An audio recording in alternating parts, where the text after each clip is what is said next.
तो क्या आपको चार्जिंग का प्रॉब्लम सॉल्व करने में परेशानी होती है? क्या आप चार्जिंग आईसी को बार-बार बदलते हैं फिर भी आपका चार्जिंग का प्रॉब्लम सॉल्व नहीं हो पाता है?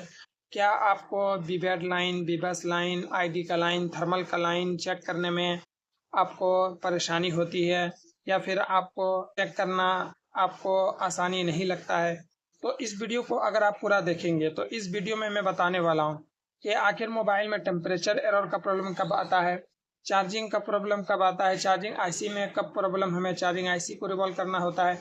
सारी चीज़ों को इस वीडियो में मैं बताने वाला हूं कि आईडी का लाइन, थर्मल का लाइन कब हमें किस वक्त चेक करना होता है। तो वीडियो शुरू करने से पहले मेरी आपसे एक रिक्वेस्ट है कि अगर आपने मेरे चैनल को सब्सक्राइब नहीं किया तो चैनल को सब्सक्राइब करके नोटिफिकेशन को ऑन कर लीजिए, आपकी बड़ी मेहरबानी होगी। तो ये जो हमारा हाथ में बोर्ड है ये Realme 6 का है। तो इसको हम प्रैक्टिकली दिखाने से पहले मैं आपको स्मेटिक के ज़रिए में बताने वाला हूँ। तो सबसे पहले मैं अपना स्मेटिक कंप्यूटर में जा करके दिखाता हूँ, उसके बाद वहाँ पर समझ लेते हैं, फिर आपको बहुत ही आसान होगा बोर्ड में समझना। तो चलते हैं। सबसे पहले मोबाइल को आपको खोलना है। मोबाइल को खोलने के बाद यहाँ पर जो आपको B2B कनेक्टर नजर आ रहे हैं, इस B2B कनेक्टर में 5 वोल्ट की सप्लाई आपको चेक करनी होती है जो पत्ते से आता है। पत्ते में अगर 5 वोल्ट की सप्लाई अगर आपको मिल जाए तो फिर आपको यहाँ से एक लाइन जा रहा है जो कि आपका बीबीएस लाइन है, 5 वोल्ट की सप्लाई जिसको बोलते हैं। और यहाँ पर एक टीपी दिया गया है। पत्ते लगाने के बाद इस टीपी पे आपको 5 वोल्ट की सप्लाई चेक करनी होगी। अगर यहाँ पर 5 वोल्ट की सप्लाई मिल जाए तो फिर आपको आगे देखना है ये बीबीएस लाइन कहाँ पर जाकर के इन होता है। उसके बाद ये लाइन जो आपका कहाँ पर जा रहा है तो यहाँ पर आपको आ जाना है चार्जिंग आईसी के पास। चार्जिंग आईसी के पास आने के बाद यहाँ पर आप नजर डालें तो ये जो बीबीएस लाइन यहाँ से होते हुए ये लाइन जो जा रहा है आपका यहाँ से होते हुए ये कंपोनेंट के जरिए यहाँ पर एक आईसी लगा हुआ है जिसको हम लोग बोलते हैं ओवीपी आईसी। ओवीपी आईसी जो लगा होता है, ओवीपी आईसी का काम क्या होता है, ओवर वोल्टेज प्रोटेक्शन आईसी को यानी इसको बोलते हैं। और ये ओवर वोल्टेज को प्रोटेक्ट करने के लिए यहाँ पर लगाया जाता है। जैसे मिसाल के तौर पर ये बीबीएस लाइन है, बीबीएस लाइन में 5 वोल्ट हो या फिर 6 वोल्ट हो, ये 6 वोल्ट अपने अंदर इन तो कर लेता है लेकिन इसका काम होता है कि ये 5 वोल्ट से ज्यादा ये आउट नहीं करता है। 5 वोल्ट से जायद आपको यहाँ पर ये आउट नहीं करता है। और यहाँ पर आपको 5 वोल्ट इस आईसी जो लगा हुआ है ये चार्जिंग आईसी में इन हुआ। इन होने के बाद यहाँ पर जो आपको एक बक कॉइल नजर आएंगे, उसके बाद कैपेसिटर, ये आपको यहाँ पर जो लाइन आपको नजर आ रहे हैं ये लाइन आपका 3.7 से लेकर 4.2 वोल्ट की सप्लाई आपको चेक करनी होती है जो VSYS का लाइन होता है।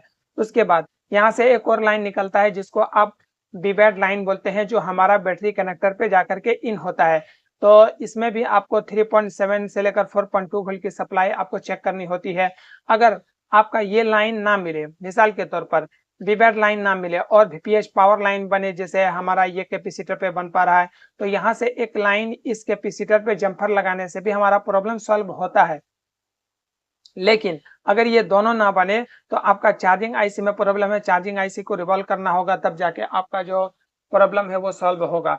उसके बाद यहाँ पर अगर आपका वीबैड लाइन भी बन रहा है और बीबीएस लाइन दोनों बन पा रहा है फिर भी आपका मोबाइल में चार्जिंग का प्रॉब्लम बना हुआ है तो आपको क्या चेक करना होगा, आपको चेक करना होगा, आपको आना होगा यहाँ पे बैटरी कनेक्टर के पास। बैटरी कनेक्टर के पास आने के बाद यहाँ पर जैसे आप जो चेक करेंगे ये जो हमारा बीबैड लाइन यहाँ से आ रहा है ये लाइन जो यहाँ से होते हुए हमारा बैटरी कनेक्टर पे आ रहा है और यहाँ पर 2 टीपी दिया गया। इस टीपी पे आपको 3.7 से लेकर 4.2 वोल्ट की सप्लाई चेक करनी होती है।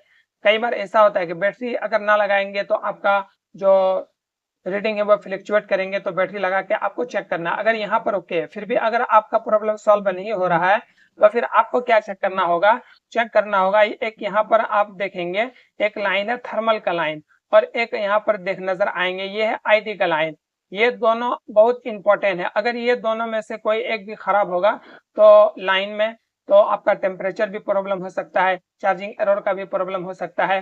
तो मैं अभी आपको दिखाने की कोशिश करता हूँ कि ये जो हमारा सबसे ज्यादा जो प्रॉब्लम देखने को मिलता है वो मिलता है जैसे कई बार ऐसा होता है कि यहाँ पर जाएंगे तो यहाँ पर आपका 2 रजिस्टर नजर आएंगे।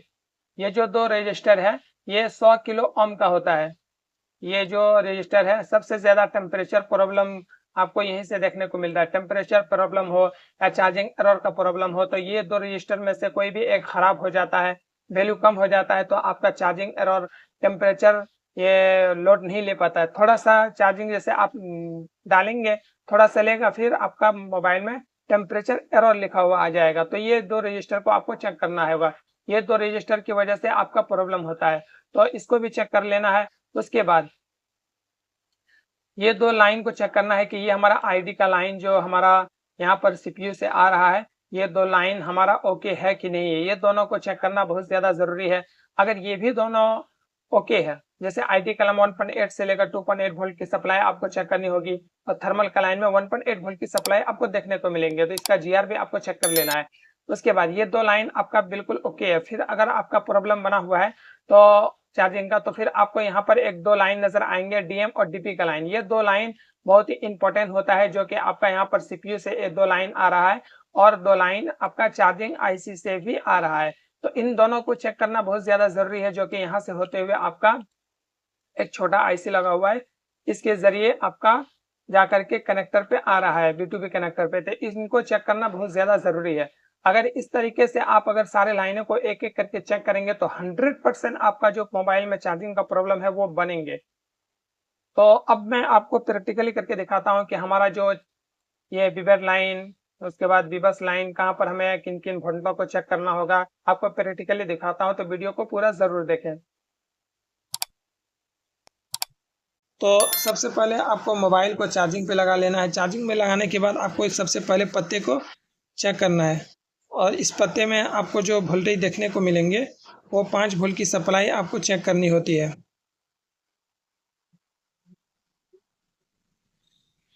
जैसा कि यहाँ पर 5 वोल्ट की सप्लाई आपको मिल गया, उसके बाद आपको क्या करना है, चार्जिंग पे लगा देना है।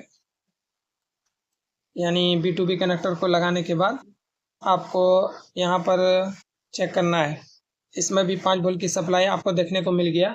तो अब क्या करना है, अगर मोबाइल के मदरबोर्ड के पीछे हिस्से को आपको चेक करना है तो यहाँ पर मैं आपको सीधा करके दिखाता हूँ, इस तरह से तो आपको समझ में आएंगे।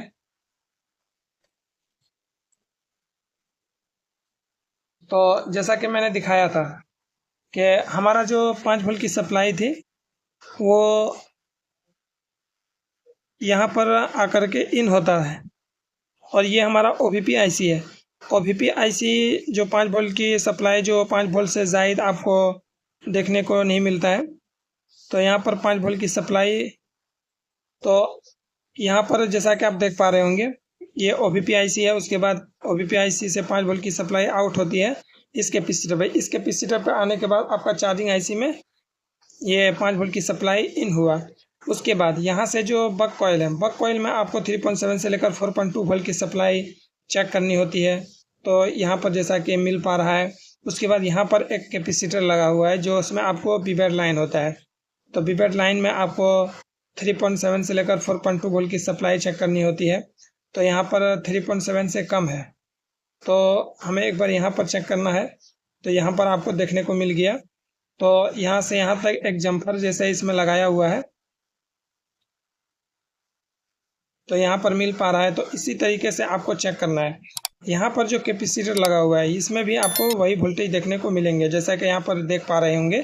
तो यहाँ पर जैसे मिल गया, तो अब हमें क्या करना होगा, यहाँ पर जाने के बाद आपको चेक करना है बैटरी कनेक्टर के पास। बैटरी कनेक्टर में आपको चेक करना है, जैसा कि यहाँ 3.7 से लेकर 4.2 वोल्ट की सप्लाई आपको मिल गया। तो इसमें मैंने जो अभी आपको दिखाया, इसमें आपको जो वहाँ पर एक जम्पर लगा हुआ था, तो विवेट लाइन में यहाँ पर 3.7 से लेकर 4.2 वोल्ट की सप्लाई से कम आ रहा था तो उसमें एक जम्पर लगाया। और यहाँ पर आप देख पा रहे होंगे कि इसमें आपका चार्जिंग जितना होना चाहिए यानी कि 3.7 से लेकर 4.2 वोल्ट की सप्लाई तब बैटरी आपका चार्ज होगा। तो ये बिल्कुल ओके है। तो इसको चेक करना बहुत ज़्यादा ज़रूरी है जैसा कि मैंने अभी आपको दिखाया। उसके बाद अगर विवेट लाइन भी ना बने और VPH पावर लाइन भी ना बने तो उसमें तरीके से आपको क्या करना है, चार्जिंग IC को रिप्लेस करना है। उसके बाद यहाँ पर आप देख पा रहे होंगे ये जो हमारा 0.7 वोल्ट 8 वोल्ट जो आपको नज़र आ रहे हैं, ये आपका थर्मल लाइन है। और यहाँ पर देखते हैं, यहाँ पर भी 0.8 जो आपको नज़र आ रहे होंगे, ये भी आपका आईडी का लाइन है। तो इसी तरीके से आपको चेक करना है। अगर वीडियो में अगर कुछ गलत बताया गया है तो आप कमेंट करके बताएं, और वीडियो अगर अच्छा लगा है तो चैनल को सब्सक्राइब करना ना भूलिए।